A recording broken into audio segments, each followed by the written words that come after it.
Scandale Christophe Galtier, le témoignage à contre-courant de Youssef Attal. Les deux internationaux algériens, Hicham Boudaoui et Youssef Attal, prennent position à propos de l'affaire Christophe Galtier devant les enquêteurs. Si le premier reconnaît avoir subi des pressions à l'approche du Ramadan, le second a innocenté son ex-entraîneur.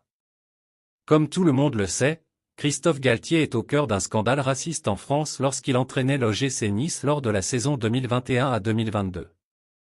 À 10 jours du procès, le journal français spécialisé, L'Équipe, a fait de graves révélations sur les propos racistes tenus par le coach de 56 ans envers ses joueurs. Le moins que l'on puisse dire, est que le média français a fait des révélations choquantes comment ce dernier traitait ses joueurs de confession musulmane et les Noirs, les Algériens en particulier. À cet effet, le coach traitait Youssef Attal et son coéquipier Hicham Boudaoui de « sales types », tout en affirmant que « les pires, ce sont les Algériens », selon Frédéric Gioria, son ex-adjoint. Ce dernier a également révélé l'agacement de Galtier après le recrutement de l'autre international algérien Bilal Brahimi.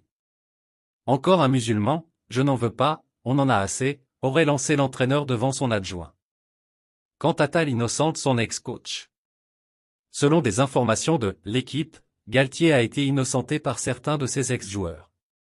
On cite, entre autres, l'international algérien Youssef Attal, qui affirma à la police ne jamais avoir été le témoin direct de propos racistes ou discriminatoires de son ancien coach.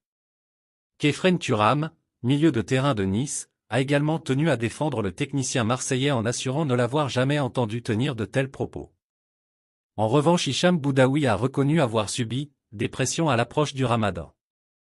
Tout comme Teddy Boulandi, le gardien de but franco-algérien, qui dit s'être senti obligé de manger les jours de match sous peine de ne pas être retenu, et d'être carrément qualifié de « salafiste » par son entraîneur à qui il a tenté d'expliquer la branche de la religion à qui il appartenait.